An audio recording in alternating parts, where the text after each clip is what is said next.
नमस्कार दोस्तों, मैं समय एसएससी क्वेश्चन सीरीज के पार्ट 4 में आपका स्वागत है। आज हम कवर करने वाले हैं जियोग्राफी के कुछ इंपॉर्टेंट क्वेश्चन। लेकिन उससे पहले यदि आपने मेरी वीडियो को सब्सक्राइब नहीं किया हुआ है तो प्लीज सब्सक्राइब कीजिएगा और साथ में जो बेल आइकन है उसको दबाना बिल्कुल ना भूलें।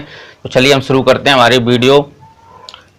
हाँ भैया, उससे पहले मैं आपको बता देता हूँ कि मैं यहाँ पे हिस्ट्री, साइंस और जियोग्राफी और सभी प्रकार के क्वेश्चन कवर करा रहा हूँ, तो आप क्लास लेना तो बिल्कुल ना भूलें, ठीक है ना।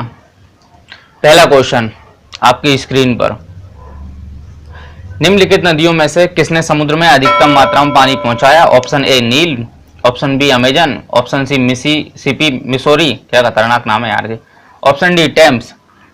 जवाब दीजिएगा जी, आपके पास 10 सेकंड है जल्दी से। जब तक मैं यहाँ से अपना कलर चेंज कर लेता हूँ जरा, मेरे ख्याल से येलो कलर ठीक सही रहेगा। ओके, इसका जो आंसर होगा वो होगा अमेजन। अमेजन आपको पता होना चाहिए दक्षिण अमेरिका की एक नदी है जिसकी सबसे ज्यादा मात्रा में जो पानी ले जाने वाली नदी है। यह सबसे चौड़ी नदी है जिसमें क्या होता है कि पानी ज़्यादा मात्रा में आ जाता है और वो बहने वाली जो नदी है उसमें सबसे ज़्यादा पानी ले जा सकती है, ठीक है ना, जो आपको पता होना चाहिए था, ठीक है ना। अमेज़न जंगल जो है वो इसी नदी के आसपास है। चलिए अगला क्वेश्चन देखते हैं। अगला क्वेश्चन है आपके पास, निम्नलिखित में से कौन यूरोप के साथ अन्य महाद्वीप में आता है? जवाब दीजिएगा जी, आपके पास 10 सेकंड है। Option A Hungary, option B Kosovo, option C चेक गणराज्य और ऑप्शन डी स्पेन। मुझे उम्मीद है इसका आंसर आपको बिल्कुल पता होगा। थोड़ा सा कंफ्यूज कर सकता है ये सवाल, लेकिन जो इसका राइट आंसर होगा वो होगा स्पेन। मुझे पूरी उम्मीद आपने यही वाला आंसर लगाया। अब आप कुछ लोग तो ये सोच रहे होंगे यार बिल्कुल स्पेन कहाँ से आया, स्पेन तो यूरोप में आता है, इतना डेवलप तो है। अरे भाई, लेकिन कुछ हिस्सा इसका उसमें आता है। किसमें आता है? अफ्रीका महाद्वीप में आता है, ठीक है ना। इसलिए जो यूरोप और महाद्वीप दोनों में आने वाला है। चलिए मैं कटिंग लेकर आऊँ, इसकी आपको दिखा देता हूँ भाई।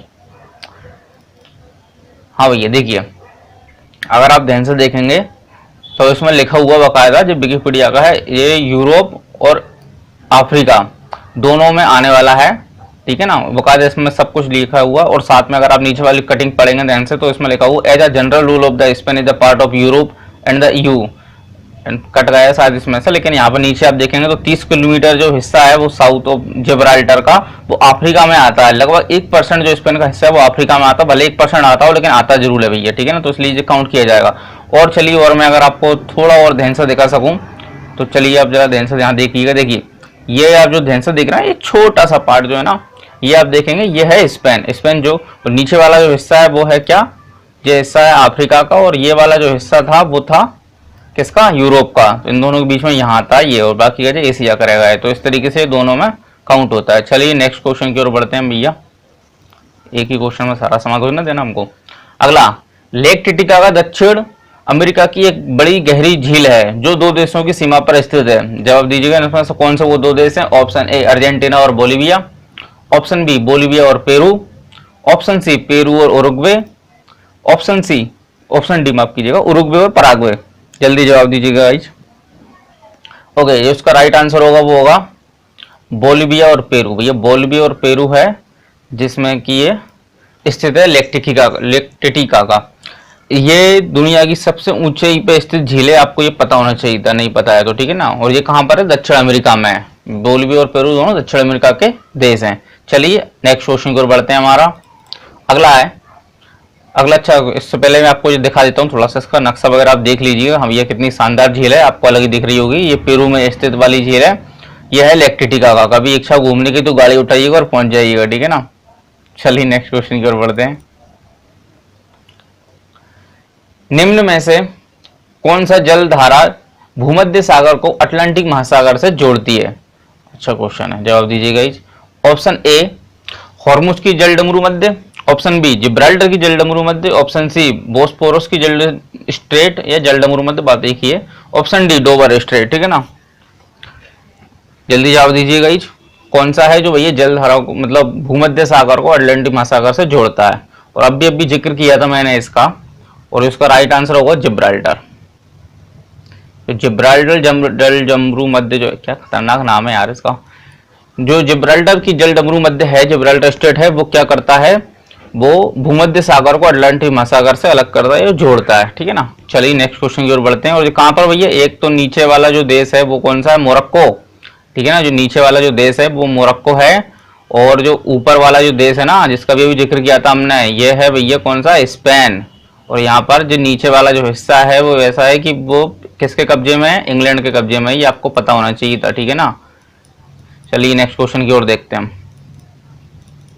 अगला है, निम्नलिखित क्षेत्रों में से किसे डोलड्रम्स की बेल्ट कहा जाता है? अच्छा क्वेश्चन है। ऑप्शन ए ध्रुवीय क्षेत्र, ऑप्शन बी उपोष्ण कटिबंधीय क्षेत्र, ऑप्शन सी समशीतोष्ण क्षेत्र, ऑप्शन डी इक्वेटोरियल क्षेत्र। इक्वेटोरियल क्षेत्र। ओके, जल्दी जवाब दीजिएगा, आपके पास समय कम है, क्योंकि ये सारे क्वेश्चन इंपॉर्टेंट हैं जो कि एग्जाम में आ चुके हैं। आपको पता होना चाहिए अगर आपने कभी एग्जाम दिया हो तो। लेकिन अक्सर क्या होता है कि आप भूल जाते हैं, तो भाई वो रिवीजन करने के लिए ही क्लास चल रही है, क्लास लेना तो बिल्कुल ना भूलें। और जो इसका राइट आंसर होगा वो होगा इक्वेटोरियल क्षेत्र, इसका जो राइट आंसर होगा, ठीक है ना। अब चलिए इसके बारे में समझते हैं। देखिए क्या है कि जो इक्वेटोरियल है भैया, जो भूमध्य सागर वो उसकी बात चल रही है विषुवत रेखा की। जो पृथ्वी है आपको पता होना चाहिए, अच्छी खासी गोल तो है, ऐसी मैं बना लेता हूँ, मान लीजिए ऐसी एक पृथ्वी है। तो जो भूमध्य विषुवतीय जो रेखा है ना, ये यहाँ से जो निकलती है, उसके आसपास का जो 30 किलोमीटर का जो क्षेत्र है ना, वो जो है ना दोनों तरफ का जो 30 किलोमीटर का क्षेत्र है, 30 डिग्री का, माफ कीजिए 30 किलोमीटर नहीं, 30 डिग्री का जो क्षेत्र है ना, वो कहलाता है डोलड्रम्स। यहाँ पर सबसे ज्यादा अति से ज्यादा गर्मी पड़ती है, बस इतना समझ लीजिए, तो इसे अपन डोलड्रम्स कहते हैं। नेक्स्ट क्वेश्चन देखते हैं हम। निम्नलिखित में से कौन भूमध्यवर्ती फसल नहीं है? उत्तर दीजिएगा। ऑप्शन ए नारियल, ऑप्शन बी रबड़, ऑप्शन सी तेल और पाम नहीं, तेल पाम, ऑप्शन डी केला। जल्दी जवाब दीजिएगा। मुझे उम्मीद है केवल इन्फॉर्मेटिव क्वेश्चन है और उसका आंसर जो होगा वो केला होगा। और बिना टाइम वेस्ट करे हमारे नेक्स्ट क्वेश्चन की ओर बढ़ जाते हैं हम। हाँ भैया आजा। निम्नलिखित नहरों में से किसे विकसित देशों और विकासशील देशों के बीच एक महत्वपूर्ण कड़ी माना जाता है? बहुत अच्छा क्वेश्चन है। ऑप्शन ए पनामा नहर, ऑप्शन बी सुएज नहर, ऑप्शन सी कील नहर और ऑप्शन डी ग्रांड नहर। जवाब दीजिएगा। ओके ओके ओके, जल्दी जल्दी जल्दी। और इसका जो आंसर होगा वो होगा, वो तो चूज कर लूँ मैं भैया अपना कलर। ओके, इसका जो आंसर होगा वो होगा सुएज नहर। सुएज नहर जो है, बस इतना अच्छा इसके बारे में जानकारी देता हूँ आपको जब तक मैं। देखो सुएज नहर जो है ना, वो इंसानों के द्वारा बनाई गई नहर है भाई। क्या था कि मैं आपको समझाता हूँ। देखिए जैसे कि जो हमारा प्यारा भारत है, ठीक है ना, यहाँ से मुंबई से आप निकल के जाओगे इधर हरमुझ की खाड़ी होती हुई, ठीक है ना, तो यहाँ पर क्या हुआ कि ये पश्चिम वाले जो देश हैं जिनको खाड़ी वाले देश बोलते हैं, उन पे से है ना एक छोटा सा, मतलब ये मान लो यहाँ से निकलती है और यहाँ पे जाके वो पड़ती है, ठीक है ना। यहाँ से जाके हम आगे निकल जाते हैं यूरोप के लिए। तो ये बीच में जो नहर है ना, उसे इंसानों के द्वारा बनाई गई नहर है और उसका नाम है सुएज नहर, ठीक है ना। अब इसे क्या कहते हैं? विकसित और विकासशील देशों के बीच की कड़ी कहते हैं। अभी क्यों कहते हैं वो मैं समझाता हूँ आपको। देखो विकसित देश जो है ना, अपने यूरोप का जो देश है ना सब, वो विकसित देश है बस, ठीक है। और नीचे वाले जो थे ना वो क्या विकासशील देश थे। ये पूरे खाड़ी वाले देश उस समय विकासशील देशों में गिने जाते थे। हमारा पूरा भारत भी हुआ और पूरे एशिया के कुछ देश हैं, तो इसलिए क्या हुआ था कि इसको बोलते थे भैया विकासशील और विकसित देशों के बीच की महत्वपूर्ण कड़ी। आपको पता होना चाहिए। तो चलिए नेक्स्ट क्वेश्चन देखते हैं। अगला, पेडोजेनेसिस वह प्रक्रिया है जिसमें ऑप्शन ए पर्वत बनते हैं, ऑप्शन बी मिट्टी बनती है, ऑप्शन सी गैस बनती है और ऑप्शन डी महासागरों का निर्माण होता है। अच्छा क्वेश्चन था, अच्छा क्वेश्चन है। अगर अब तक आपको पता नहीं है तो अब पता चल जाएगा। चलिए देखिए जल्दी से आंसर दीजिए। पहले तो मेरे कमेंट बॉक्स में आप आंसर दे सकते हैं या फिर आप अपने दिमाग में भी सोच सकते हैं भाई। चलिए इसका आंसर मैं आपको बता देता हूँ। इसका आंसर जो होगा मिट्टी बनती है। देखो क्या है कि पेडोजीनियस वेपर का जिसमें मिट्टी बनती है, मतलब सीधी सी बात जाएगा पेडोलॉजी से आप समझ जाइएगा। पेडोलॉजी जो होती है वो मिट्टी के अध्ययन को बोलते हैं, ठीक है ना। पेडोलॉजी जो होती है वो मिट्टी के अध्ययन को बोलते हैं। उससे आप समझ जाइए कि पेडोजेनेसिस वे प्रक्रिया जिसमें मिट्टी बनती है, पत्थरों से बनती होगी जरूरी नहीं है। अगला क्वेश्चन, किसी मेरिडियन के साथ अक्षांश का 1 मिनट भी ... के रूप में जाना जाता है। Option A 1 degree, option B 1 mile, option C 1 समुद्र mile, option D 1 mach. Okay जवाब दीजिएगा। इसका जो राइट आंसर होगा वो होगा, मुझे बिल्कुल पता है, अगर मेरिडियन शब्द आ गया है तो आपको बिल्कुल सोचने समझने की आवश्यकता नहीं है और 1 समुद्र मील आप लगा दीजिएगा। चलिए नेक्स्ट क्वेश्चन की ओर देखते हैं। अगला क्वेश्चन हमारे पास है, सप्तऋषि कहे जाने वाले भारतीय पुराणों में तारामंडल निम्नलिखित में से एक है।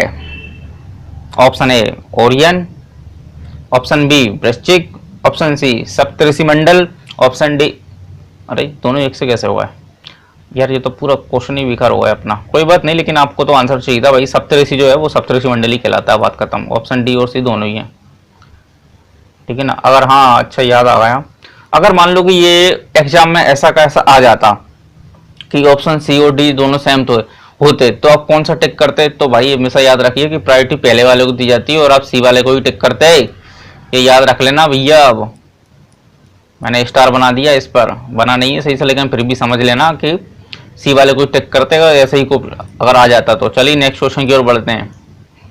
मूगा गुफा, जिसे हजारों बुद्ध की गुफाएं के रूप में भी जाना जाता है, निम्नलिखित देशों में से किस में स्थित हैं? Option A Cambodia, option B चीन, option C Japan, option D Vietnam. जल्दी जवाब दीजिएगा गाइज। क्वेश्चन अच्छा है क्योंकि ये बहुत कम शायद आपने सुना होगा, और सुना है तो बहुत अच्छी बात है भाई, इसका मतलब आपकी अच्छी तैयारी चल रही है। और जो इसका आंसर होगा वो होगा चीन। इसके भारत से बड़े पंगे हो रखे हैं आजकल। कोई बात नहीं, लेकिन जीतेगा तो हमारा भारत ही, देख लेंगे इसे भी। चलिए नेक्स्ट क्वेश्चन की ओर देखते हैं। वैश्विक मैंग्रोव क्षेत्रों में निम्नलिखित में से किस देश का सबसे बड़ा हिस्सा है? बहुत शानदार question, ultimate question. A Indonesia, option B Brazil, option C Mexico, option D Australia. Mangrove, भैया मैंग्रोव क्या होता है जो समझ जाइए बस आप, इतनी जानकारी नहीं है कि आपको पेड़ों के बारे में जानकारी दूं मैं। मैंग्रोव भैया देखो, फिर भी मैं आपको बता देता हूँ जब तक। मैंग्रोव जो है ना, जो हमारा सुंदरबन डेल्टा है ना, उसमें जो जो क्षेत्र है ना, बिल्कुल 100% का जो क्षेत्र है, ये नीचे वाला जो कोलकाता से लेकर जो हुगली नदी है हमारी उसमें, और जो बांग्लादेश है उसके बीच में एक क्षेत्र है, जहाँ पर जो क्षेत्र है ये सुंदरबन डेल्टा, उसमें मैंग्रोव क्षेत्र उसको ही कहा जाता है। उसमें मैंग्रोव नाम के पेड़ पाए जाते हैं, जिनको हम बोलते हैं सुंदरी वृक्ष। उसके ही नाम पर अपना सुंदरबन डेल्टा नाम रखा गया है, ठीक है ना। उसको मैंग्रोव क्षेत्र बोलते हैं। तो जो, लेकिन अभी यहाँ पर जो क्वेश्चन पूछा गया वो पूछा गया वैश्विक मैंग्रोव क्षेत्र में निम्नलिखित किस देश का सबसे बड़ा हिस्सा, और वो है इंडोनेशिया। बस इतनी रामायण पढ़ने के बाद ये आंसर निकलता है। चलिए नेक्स्ट क्वेश्चन बढ़ते हैं हम। निम्नलिखित में से किसके बीच में वनों के समृद्ध स्रोत हैं? ऑप्शन ए बांस, ऑप्शन बी जलाऊ लकड़ी, option C timber, option D चारा। जवाब दीजिएगा। ये क्वेश्चन मार्क होना चाहिए यहाँ पर, क्या आ गया? चलिए देखिए, इसका जो आंसर है वो होगा जलाऊ लकड़ी। भाई कुछ नहीं, इन्फॉर्मेशन क्वेश्चन समझ के रख लेना यार, जरूर नहीं हर क्वेश्चन के बारे में डिटेल में जानकारी दूंगा आपको, ठीक है ना। बस जो जलाऊ लकड़ी है वो वनों का समृद्ध स्रोत है। बांस वगैरह जरूरी नहीं कि हर बार मिले ही मिले बांस, सबसे ज्यादा कुछ क्षेत्रों में मिलते हैं बांस। चलिए अगला क्वेश्चन देखते हैं। निम्नलिखित में से कौन सी खाई प्रशांत महासागर में नहीं है? ये भी अच्छा क्वेश्चन है। Option A Java trench, option B Kermadec trench, option C Peru Chile, option D, क्या अजीब सा नाम है यार, अलेउतियन। अलेउतियन नाम है भैया। जल्दी जवाब दीजिए गाइस, जब तक मैं आपका कलर चूज कर लेता हूँ अच्छा सा एक आध। यहाँ पर है ना ग्रीन ले लेते हैं यार हम।